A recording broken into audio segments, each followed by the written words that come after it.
ঠিক কিনা? কিন্তু ফেরাউন যখন শুনছে আর ক্ষমতা থাকবে না, ফেরাউনের মাথা গরম। ফেরাউন দুইটা আদেশ করে দিছে।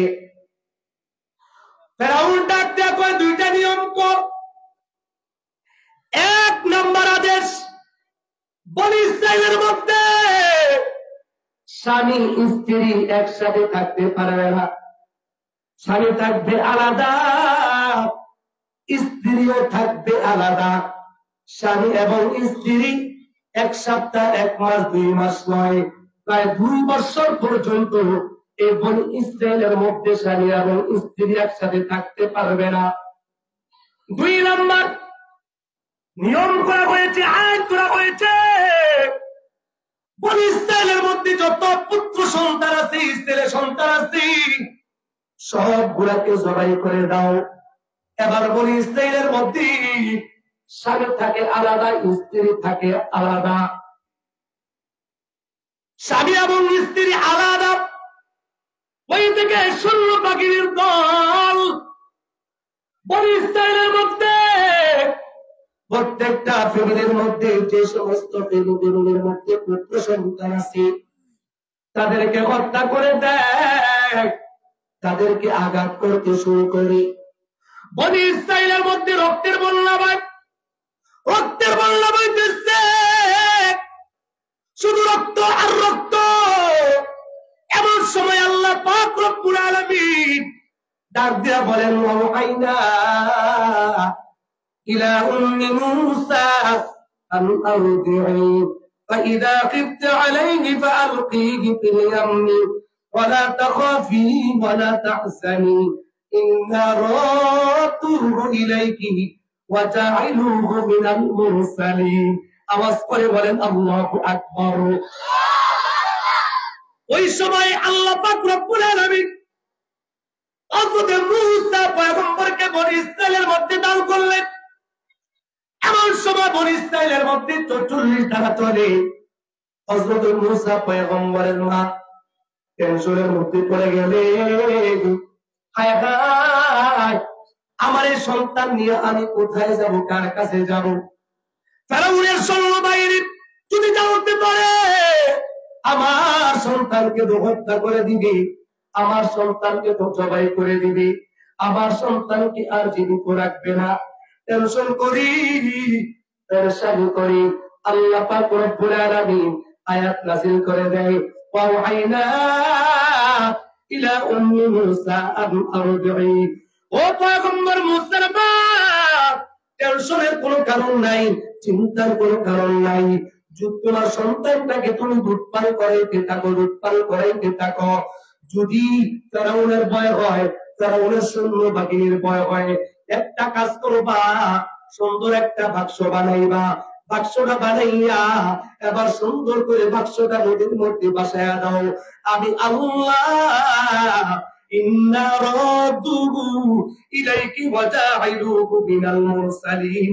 আমি আল্লাহ ওয়াদা দিলাম, তোমার সন্তান আবার তোমার বুকের মধ্যে ফিরে দিব। পরীক্ষা সহজ না কঠিন? কথা কয় না, পিছনে আওয়াজ করে না। পরীক্ষা কঠিন না সহজ? যদি আপনাদের এই মাহফিলে আমি বলি যে 10 জন মানুষ দাঁড়ান, যাদের সন্তান আছে 10 জন দাঁড়ান, 10 জনের 10 জন সন্তান আমার কাছে জমা দিবেন। আমি আপনাদের এই যে কোন সেতুটা, পদ্মা নদী না মেঘনা নদী, মেঘনা, আমি যদি বলি 10 জনের সন্তান আমার কাছে দিবেন, আমি বালতির বইরে নিয়ে আপনাদের মেঘনা নদীর ফালামু, 1 মাস পরে এটা জমা দিয়ে যাবো। রাজি হইবেন? পরীক্ষা কঠিন না সহজ? কারা কারা কঠিন পরীক্ষা দেওয়ার জন্য রাজি আছেন? হাত তোলেন। নারে তাকবীর, তাকবীর। আল্লাহ আপনি কবুল করেন, মঞ্জুর করেন। সকলে বলি আমিন। মাশাআল্লাহ। হযরত মূসা পয়গম্বরের মা টেনশনের মধ্যে ঘুরে গেছেন, কারণ মা, মায়ের মতন আপন পৃথিবীর বুকে কেউ নাই, মায়ের মতন দরদি পৃথিবীর বুকে কেউ নাই। বন্ধু বলো, বান্ধব বলো, বলজল বলো, যত কিছুই বলো না কেন, বিপদে পড়বা, সর্বপ্রথম সন্তানের জন্য মা দৌড়ে আসি, বাবা দৌড়ে আসি। সন্তানের যখন কিছু হয়ে যায়, মা সন্তান কিনিয়া টেনশনের মধ্যে পড়ে যায়। সন্তান অসুস্থ হয়ে গেলে কোন ডাক্তারের কাছে নিলে সন্তান সুস্থ হবে, কোন ডাক্তারের কাছে নিলে, কোন হাসপাতালের মধ্যে সন্তানটাকে নিলে আমার সন্তান একটু ভালো হবে, এমন একটা পেরেশান মা হয়ে যায়, বাবা হয়ে যায়। হযরত মুসা পয়গম্বরের মা চিন্তা করে টেনশন করি, হায় হায়, আমাকে তো আল্লাহ তাআলা বাক্সের মধ্যে ঢুকাইয়া সন্তানকে দুধের মধ্যে পাড়ায় দেওয়ার জন্য বলছি। হায় হায়, যদি আমি বাক্স বানাইয়া আমার সন্তানটাকে বাক্সের ভিতরে ঢুকাইয়া আমি যদি দরজাটা বন্ধ করে দিই, না জানি আমার সন্তান শ্বাসরুদ্ধ হয়ে মারা যায়। আবার যদি নদীর মধ্যে বসে দেয়, না জানি ঢেউয়ের তালে তালে তালে তালে পানি প্রবেশ করিয়া এই বাক্সটা ডুবা আমার সন্তান মুসা মারা যায়। কিন্তু না না, হযরত মুসা পয়গম্বরের মা আবার মনটাকে বুঝায়, এর মন, না না, টেনশন করলে চলবো না, চিন্তা করলে চলবো না, কারণ এটা রবের আদেশ, এটা আল্লাহ তাআলার হুকুম, আল্লাহ তাআলার হুকুম অমান্য করা যাবে না। হযরত মুসা পয়গম্বরের মা যখন দেখলেন পরিস্থিতি তেমন ভালো না, যে কোনো সময় ধরা খেয়ে যাওয়ার আশঙ্কা আছে, তেমন সময় হযরত মুসা পয়গম্বরের মা সুন্দর একটা বাক্স বানাইলেন, বাক্সের ভিতরে সন্তানটাকে ঢুকাইলেন। এবার সন্তানকে নিয়া, এবার মনের মধ্যে কষ্ট, সন্তানটাকে নিয়া এবার সামনের দিকে আগায়া যায়, চোখের পানি ফাড়ায় ফাড়ায় কান্দে, হায় হায় রে, সন্তানকে বুঝি নদীর মধ্যে বাসায়া দেব, কোথায় গেলে আবার সন্তানকে খুঁজে পাবো, কতদিন পর না জানি সন্তানকে আবার বুকের মধ্যে পাই। মায়ের মনের মধ্যে বারবার বারবার কল্পনা আসে, সন্তান যখন বিদেশে চলে যায় ওই মা টেনশন করে আবার ওই সন্তানটা কবে দেশে ফিরে আসবে। সন্তান যখন দূরে চাকরিতে চলে যায় ওই মা টেনশন করে কোন দিন সন্তান আবার মায়ের কাছে আসবে। যে সমস্ত মা সন্তান হারাইছি ওই সমস্ত মাকে জিজ্ঞেস করো, মা আপনি যে সন্তান হারাইলেন আপনার মনের মধ্যে কেমন ব্যথা? মা বলবে, আমার মতন দুঃখিনী আর কেউ নাই। সন্তানকে হারাইয়া সন্তানকে বাড়ি দেওয়ার পর ঠিক মতো খাইতে পারি না, ঠিক মতো ঘুমাইতে পারি না। গভীর রজনীতে হঠাৎ করে মা সন্তানের বিয়োগ ব্যথায় ঘুম থেকে সজাগ হয়ে যায়। যখন থেকে সন্তান মারা যায় আর মায়ের মনটা ভালো থাকে না, এমন মা অভাব নাই সমাজের মধ্যে। বাবা মায়ের করুণা হয় না, বাবা করুণা হয় না। আবার হযরত মুসা পয়গম্বরের মা সুন্দর করিয়া একটা বাক্স বানাইলেন, আল্লাহ তাআলার হুকুম অনুযায়ী সন্তানটাকে আবার বাক্সের মধ্যে ঢুকাইলেন। বাক্সের মধ্যে ঢুকানোর পর এবার সন্তানটাকে নিয়ে ধীরে ধীরে ধীরে ধীরে ধীরে ধীরে নদীর পারে চলে আসছে। চোখ দিয়া পারে টপ টপ করে পড়ে, আবার বাক্সটা সাগরের দিকে বাসায় দেয়। বাক্সটা সাগরের মধ্যে বাজানোর পর মা চোখের পানি পড়ে কান্দি, মাঝে মাঝে চিৎকার করে। আল্লাহ পাক রব্বুল আলামিন বলেন, ওয়া আসবাহা ফুআদু উম্মি মুসা ফারিগা। পয়গম্বর মুসার মা সন্তানটাকে নদীর মধ্যে ভাসায় দেওয়ার পর সন্তানের জন্য কান্না করি, বারবার বেহুশ হয়ে যাওয়ার মতন আচরণ করি। সন্তানের বিয়োগ ব্যথায় মা সহ্য করতে পারে না। আল্লাহ পাক রব্বুল আলামিন বলেন, পয়গম্বর মুসার মা যখন বেশি খায় উদাস করে, বেশি কান্নাকাটি করে। আমি আল্লাহ চিন্তা ভাবনা করলাম, দেখলাম যখন বেশি খায় হুতাশ করলি ফেরাউনের কাছে ধরা খেয়ে যাওয়ার আশঙ্কা আছে, ফেরাউনের স্বপ্নের কাছে ধরা খেয়ে যাওয়ার আশঙ্কা আছে। আমি আল্লাহ পয়গম্বর মুসার মায়ের অন্তরটাকে মজবুত করে দিলাম, শক্ত করে দিলাম, যাতে করে সন্তানের জন্য বেশি কান্না না করে, সন্তানের জন্য বেশি হায় হুতাশ করতে না পারে। আল্লাহ পাক রব্বুল আলামিন কোরআন শরীফের 15 নম্বর পারায় বাবা সূরাতুল কাহফে শেষের দিকে একজন আল্লাহওয়ালা, একজন বুজুর্গ মুফাসসিরিনে কেরাম বলেন ওই বুজুর্গের নাম হলো হযরত খিজির। আল্লাহ তাআলা বলেন মাজমাআল বাহরাইন, দুই সমুদ্রের মিলন মেলায়। আপনাদের এলাকায় তো সমুদ্র আছে, আপনারা তো বুঝতে আপনাদের জন্য সহজ। দুই সমুদ্রের মিলন মেলায় যে জায়গার মধ্যে লঞ্চ নাই, যে জায়গার মধ্যে স্টিমার নাই, যে জায়গার মধ্যে ঘর নাই, যে জায়গার মধ্যে বাড়ি নাই, এমন পানির মধ্যে যায় নামাজ বিছাইয়া, চাদর বিছাইয়া আল্লাহ পাক রব্বুল আলামিনের ইবাদত বন্দেগী করে। আল্লাহ আল্লাহ ইতিসিরি আস্তানাম, আল্লাহ আল্লাহ ইতিসিরি আস্তানাম, সেগুলো সাকার নিকুট নদ চাগানম তামাম, সেগুলো সাকার নিকুট নদ চাগানম তামাম। বর মুহাম্মদ পীর সাদাম সব সালাম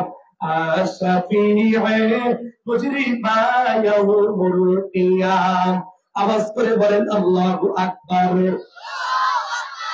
হযরত মুফাসসিরিনে কেরাম বলেন আল্লাহ পাক রব্বুল আলামিন ওই আল্লাহওয়ালা বুজুর্গ হযরত খিজিরকে ডাক দিয়া বললেন, ও খিজির তাড়াতাড়ি চলে যাও আমার পয়গম্বর মুসার বাক্সটার কাছে। ওইদিকে বাক্সটা দেবের তালে তালে তালে তালে স্রোতের মধ্যে ভাসতে আছে। এমন সময় আল্লাহ তাআলা আদেশ করলেন, ও খিজির তাড়াতাড়ি যাও আবার পয়গম্বর মুসার বাক্সের কাছে চলে আসো।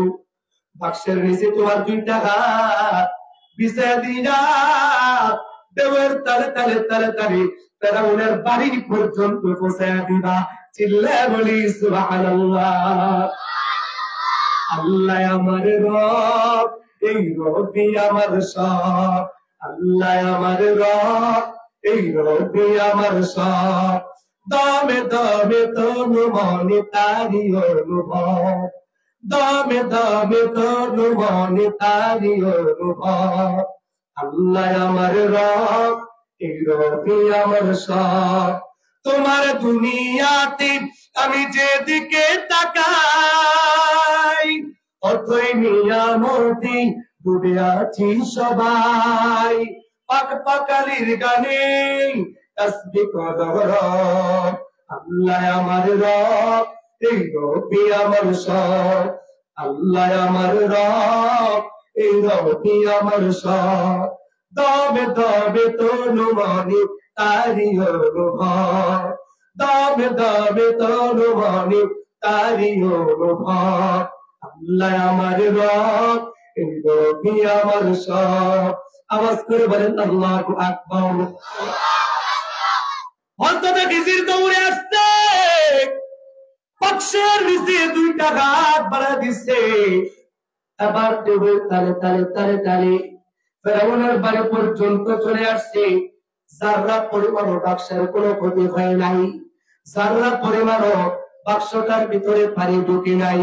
আল্লাহ পাক রব্বুল আলামিন সব ক্ষমতার মালিক, আল্লাহ তাআলা আসমানের মালিক, আল্লাহ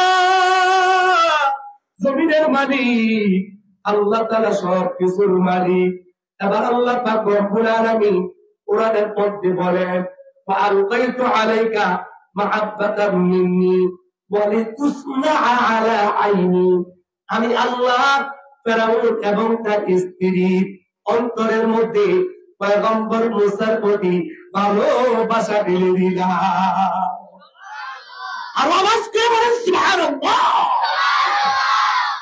চিন্তা চিন্তা করে দেখছেন যেই বাচ্চাটার হয়ে ফেরাউন হাজার হাজার বাচ্চা হত্যা করেছে, এখন তার বাড়ির কাছে সেই বাচ্চা নিয়ে আসছেন কে? আওয়াজ করে বলেন কে? এবার ফেরাউন বাক্সের দিকে তাকাইছে, ফেরাউনের স্ত্রীও বাক্সের দিকে তাকাইছে। ফেরাউনের স্ত্রী বাক্সের দিকে তাকায়, দেখে এত সুন্দর ফুটফুটে একটা বাচ্চা দেখা যায়, তাকাইলে মনটা কেড়ে নেয়, এত সুন্দর একটা বাচ্চা। ফেরাউনকে ডাক দেয়া বলে, স্বামী আমার কত বাচ্চা হত্যা করেছেন, কত মানুষ হত্যা করেছেন, এই বাচ্চাটা তো দেখতে অনেক সুন্দর, এই বাচ্চাটা মায়া লাগে, বাচ্চাটা খুব মায়া লাগছে। ও স্বামী আমার, লা তাকতুলুহু আসা আন ইয়ানফা'না আও নাত্তাখিযাহু ওয়ালাদা। ও স্বামী আমার, এই বাচ্চাটাকে হত্যা করবেন না, লা তাকতুলুহু, এই বাচ্চাটাকে হত্যা করবেন না। আসা আন ইয়ানফা'না, হতে পারে এই বাচ্চাটা আমাদের কোনো উপকারে আসবে, আও নাত্তাখিযাহু ওয়ালাদা, অথবা বাচ্চাটাকে আমাদের পুত্র হিসাবে আমরা গ্রহণ করব। আওয়াজ করে বলে সুবহানাল্লাহ। এখন বলেন তো দেখি, স্ত্রীর স্বামীরে বলছে, স্বামী শুনবনি? কথা কয় না। কারণ পুরুষদের স্বভাব হইল স্ত্রীদের কথা মানা, স্ত্রীদের কথায় ওঠে আর বসে। মোটামুটি ঘরের মধ্যে স্বামীরা স্ত্রীকে মেম্বার বানায়। কথা কয় না। স্ত্রী যা কয় তাই, মার কথাও শুনে না, বাবার কথাও শুনে না, বেগম যা কয় তাই। কথা কয় না। আপনাদের হাতি এলাকা এমন আছে? কথা কয় না, আছে না নাই? হ্যাঁ মাশাআল্লাহ। আবার কিছু কিছু মহিলা আছে খুব তেরা, আবার স্বামীও আছে মাশাআল্লাহ মোটামুটি একটা লাভি। কথা কয় না। উল্টা পাল্টা করতে দিন, ঠাস ঠুস দিতে দেরি। কথা কয় না। কিন্তু বাবা না, দুই দিকে যদি মারামারি হয়, দুই দিকে যদি আগুন জ্বলে, সংসার সুন্দর হইব? কথা কয় না। কিন্তু একদিকে যদি আগুন, আরেকদিকে ফানি হয়, ফানি দিয়ে আগুন নিবানো সম্ভব, সংসার সুন্দর করা সম্ভব, স্বামী স্ত্রীর মহব্বত ভালোবাসা বাড়বে, অন্যথায় আগুন জ্বলতেই থাকবে। ফেরাউন ডাক দিয়া কয়, আমার এত আদরের স্ত্রী, এত সুন্দর বিবি আমার, তুই কইছো তোমার কথা কি ফালাংসা, কি করতে চাও কমাবো? আমি এই বাচ্চাটা নিয়ে যাইতে চাই। তো নিয়ে পরে কি করবা? নিয়ে ফাল আদর করবো, বড় করবো।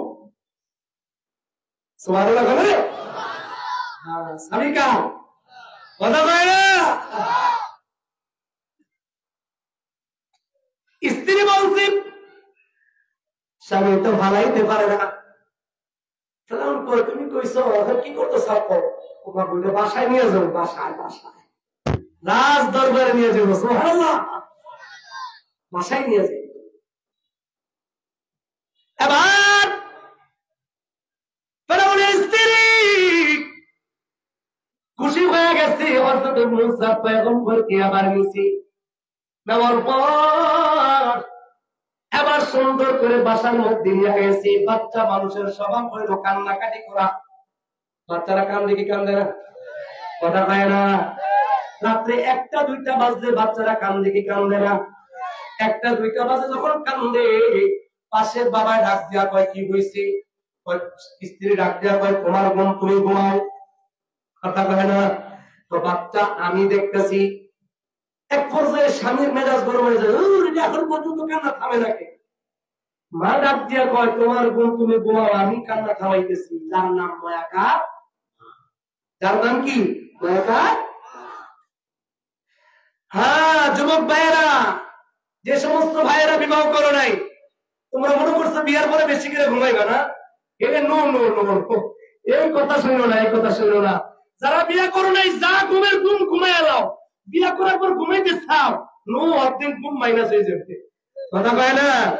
আর কথা কয় না, শুরু বলে। হ্যাঁ দেখবা, যখন বাচ্চা হইব, সন্তান বাড়বে, তখন মাথায় তেল দিবা, পায়ে তেল লাগাইবা, হ্যাঁ দেখবা যে ঘুম আসে না। আবার মাঝে মাঝে ওষুধও খাইবা, ঘুম আসে না। কথা কয় না। এই জন্য যারা বিয়ে করো নাই, জনমের ঘুম ঘুমাই এলো, কাজা কাপড়া করিলাম। আল্লাহ পাক সহিহ বুঝদার বলে সকলে বলে আমিন। হযরত মূসা পয়গম্বর বাচ্চা মানুষ, হযরত মূসা পয়গম্বর কান্নাকাটি করে, কান্না থামে না। কতক্ষণ হয়ে গেছে, ফেরাউনের মেজাজ গরম হয়ে গেছে। বিবিকে ডাক দেয়া কয়, বিবি আমার বিষয়টা তো বুঝলাম না, কি বাচ্চা নিয়ে আসছো, কান্নায় থামে না, কান্নায় থামে না, আমারও তো আর ভালো লাগে না। স্ত্রী ডাক দেয়া কয়, এত টেনশন কিসের, এলাকার মধ্যে কত মহিলা আছে, ওই মহিলারা তো বাচ্চা সুন্দর করে লালন পালন করতে পারে, এলান করে দাও, এলান করে দিলে তো মহিলারা চলে আসে, বাচ্চাকে দুধ পান করাবে, কান্না থেমে যাবে। ফেরাউন কয়, বুদ্ধিটা তো খারাপ না। ফেরাউন এলান করে দিচ্ছে, এবার একজন মহিলা আসছে, মহিলা চেষ্টা করছে পয়গম্বর মূসাকে দুধ পান করানোর জন্য, কিন্তু দুধ পান করে না, কান্নাও থামে না। আরেকজন মহিলা আসছে দুধ পান করাইবার জন্য, কিন্তু দুধ পান করে না, কান্নাও থামে না। এক এক করে আবার মহিলা আসছে, চেষ্টা করছে, হয় নাই, আবার আসছে, হয় নাই, আবার আসছে, হয় নাই। মহিলাদের একটা দল হয়ে গেছে, সব মহিলারা মিলেও এক ফোঁটা দুধ পান করাইতে পারে নাই। পয়গম্বর মূসা কান্নাও থামে না, কারণ কি কারণ আল্লাহ পাক রব্বুল আলামিন বুঝাই দিতে চায়, জানাই দিতে চায়, আমি আল্লাহ পয়গম্বর মূসাকে, পয়গম্বর মূসার মায়ের বুকের দুধ পান করাবো। রাখে আল্লাহ আর মারলে আল্লাহ। এমন সময় আল্লাহ পাক রব্বুল আলামিন হযরত মূসা পয়গম্বরের মায়ের কাছে ইলকা করলেন, ও পয়গম্বর মূসার মা, টেনশন করবা না, চিন্তা করবা না, তোমার কন্যা সন্তানটা কি ফেরাউনের কাছে পাঠায়া দাও, ফেরাউনের দরবারে পাঠায়া দাও। কন্যা সন্তানটাকে ফেরাউনের দরবারে পাঠায়া দেওয়ার পর সেখান থেকে খোঁজ খবর নিয়ে আসো, তোমার পুত্র সন্তানের কি অবস্থা। এবার পয়গম্বর মূসার মায়ের অন্তরটা যখন এই সংবাদ পাইছে, খুশি না বেজার? কথা কয় না? আপনারা কেমন ওয়াজ বুঝতেছেন? কথা কয় না? ওয়াজ কি চলবো? কারা কারা চলবো? হাত তুলে নারে তাকবীর, নারে তাকবীর। আল কুরআনের আলো, আল হাদিসের আলো, ওয়াজ চলবে যতক্ষণ, ওয়াজ চলবে যতক্ষণ। তাকবীর। মাশাআল্লাহ।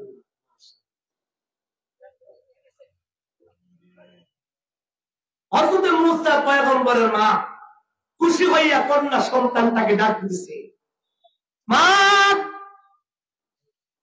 তোমার মায়ের খবর নেওয়ার জন্য যাও, যাও ফেরাউনের দরবারে চলে যাও। ফেরাউনের দরবারে যাওয়ার পর তোমার ভাইয়ের খবরটা নিয়ে আসো। বলেন তো দেখি, বোন যখন দীর্ঘদিন পর ভাইয়ের খবর পাইছি, বোনের মনটা ভালো না খারাপ? বোন ভালো হয়ে গেছে, মনটা ভালো হয়ে গেছি। কিন্তু আমাদের সমাজে বহুত যুবক মানুষ এমন আছে, বহুত ভাই এমন আছে, বোনের হক আদায় করে না, বোনের সম্পদ জোর করে নিয়ে যায়। আবার মাঝে মাঝে বোনদেরকে কয়, তোর তো আম্মাই ফালু, তোর তো টেনশন কিসে, তোর জমি জমা যা আছে আমাকে লিখে দে, মাঝে মাঝে আবি আর ফাঙ্কাশ মাছ খাবি। কথা কয় না? আছে না নাই? কিন্তু না, অথচ মূসা পয়গম্বরের পর দীর্ঘদিন পর ভাইয়ের দেখা পাইতে মনটার মধ্যে অনেক খুশি, মনটা অনেক আনন্দ। ধীরে ধীরে ধীরে ধীরে ফেরাউনের দরবার পর্যন্ত চলে আসছি। এবার তাকে দেখি ভাই মূসার কান্না থামে না। কত মহিলা আসছে, একজন মহিলাও দুধ পান করাইতে পারে না, একজন মহিলাও কান্না থামাইতে পারে না, একজন মহিলাও কান্না থামানোর জন্য চেষ্টা করতে পারে না। আবার পয়গম্বর মূসার বোন চিন্তা করলেন, এই সময় যদি আমি বাদশার কাছে একটা পদক্ষেপ না নিই, আমার ভাইকে তো আমি এখান থেকে বাগির করতে পারবো না। এবার বোন বাদশাকে ডাক দিয়া কয়, ও বাদশাহ, আমি আপনাকে এমন একটা খবর দিব, এমন একটা সন্ধান দিব, যে খবরের কারণে, সন্ধানের কারণে আপনি খুশি হয়ে যাবেন। ফেরাউন ডাক দিয়া কয়, কেমন কি খুশির কথা? আমার কাছে এমন একজন মহিলা আছে, আমার কাছে এমন একজন মহিলার সন্ধান আছে, যেই মহিলা সুন্দর করে বাচ্চা লালন পালন করতে পারে। ওই মহিলাটা কত পবিত্র, মহিলাটা অনেক ভদ্র, মনে হয় এই মহিলাটা এই বাচ্চাটাকে লালন পালন করতে পারবে, এই মহিলা মনে হয় বাচ্চাটার কান্না থামাইতে পারবে। বলেন তো দেখি, ফেরাউন খুশি না বেজার? ফেরাউন খুশি হয়ে গেছে। ফেরাউন খুশি হইয়া ডাক দিয়া কই, তাড়াতাড়ি যাও, ওই মহিলাটাকে আমার দরবারে নিয়ে আসো। টাকা লাগে, পয়সা লাগে, যা কিছু লাগে আমার তরফ থেকে সব ফয়সালা করা হবে। হযরত মুসা পয়গম্বরের বউ খুশি হয়ে গেছি। কতদিন পর্যন্ত মা সন্তানকে দেখে নাই, কতদিন পর্যন্ত মা চুমু খায় নাই, কতদিন পর্যন্ত মা সন্তানটাকে কোলে নিতে পারে নাই, সন্তানের চেহারা দেখে না। এই বাবা, আজকাল আমাদের সমাজের মধ্যে, আপনাদের এই এলাকায় পাশে গোরস্থানে কারো মা শুয়ে আছি, কারো বাবা শুয়ে আছি, কারো বোন শুয়ে আছি, কারো দাদি, কারো নানা, কারো বন্ধু, কারো ভাই শুয়ে আছি। আজও পর্যন্ত কেউ কারো খবর নিতে পারি না, কিন্তু তাদের জন্য মায়া আছে না নাই? অনেকের মা শুয়ে আছে, মাকে মা বলে ডাক দিতে পারে না, বাবাকে বাবা বলে ডাক দিতে পারে না। অনেকের সন্তান নাই, সন্তানের কবরের পাশে গিয়া মাঝে মাঝে কান্দে, আফসুস আর আফসুস, সন্তানের জন্য কত মায়া। মায়ের কাছে পয়গম্বর মুসার বোন গিয়া বলে, মাগো, ও মা, তোমাকে ফেরাউন যাওয়ার জন্য বলছি। মার মনটা খুশি হয়ে গেছি। ওই যে আল্লাহ তাআলা বলছি, আমার সন্তানটা আমার বুকের মধ্যে ফিরিয়ে দিবি। যে বান্দা আল্লাহ তাআলার উপর তাওয়াক্কুল করে, ভরসা করে, আল্লাহ পাক রব্বুল আলামিন ওই বান্দার জন্য যথেষ্ট হয়ে যায়। হযরত মুসা পয়গম্বরের মা এবার ধীরে ধীরে ফেরাউনের রাজ দরবার পর্যন্ত চলে আসছে। হযরত মুসা পয়গম্বরের মা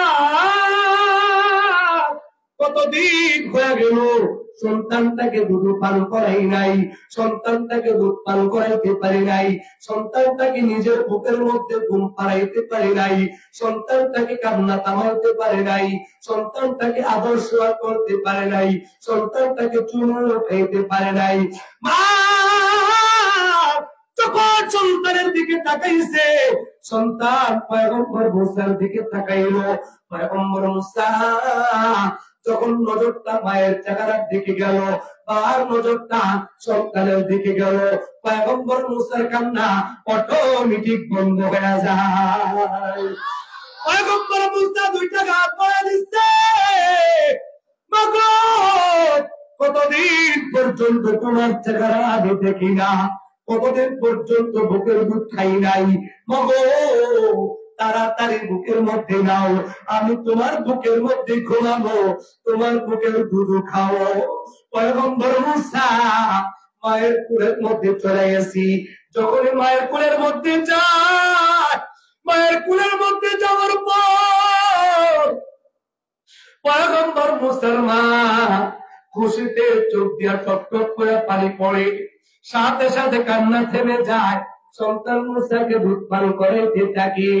আল্লাহ তাআলা বুঝাই দিতে চায়, এরে বান্দা, পৃথিবীর বুকে ব্যবসা করো, বাণিজ্য করো, দোকানপাট করো, খেত খামার করো, চাকরি বাকরি করো, যেই যাই কিছুই করো না কেন, কিন্তু আমি আল্লাহ তাআলার ওয়াদা সত্য। ঈমান আমল ছাড়া কবরের মধ্যে যাইবা না। ঈমান আমল ছাড়া যদি কবরের মধ্যে যাও, ভয়ঙ্কর অবস্থা সেখানে আছে। ঈমান আমল ছাড়া যদি আখিরাতের মধ্যে যাও, আখিরাতের মধ্যে অবস্থা তেমন ভালো হবে না। ওই জায়গার মধ্যে দুইটা জায়গা আছে, একটা ভালো জায়গা আর একটা খারাপ জায়গা, একটা জান্নাত আর একটা জাহান্নাম। পাপীদের জন্য জাহান্নাম আর নেককার বান্দাদের জন্য জান্নাত। তবে বাবা, ঈমান আনার পর, কালিমা গ্রহণ করার পর, ইসলাম গ্রহণ করার পর ঈমানের শেষ ফলাফল হলো জান্নাত। কি বললাম? কথা হয় না? ঈমানের শেষ ফলাফল জান্নাত। এই জন্য ঈমান ছাড়া জীবনের কোনো দাম নাই।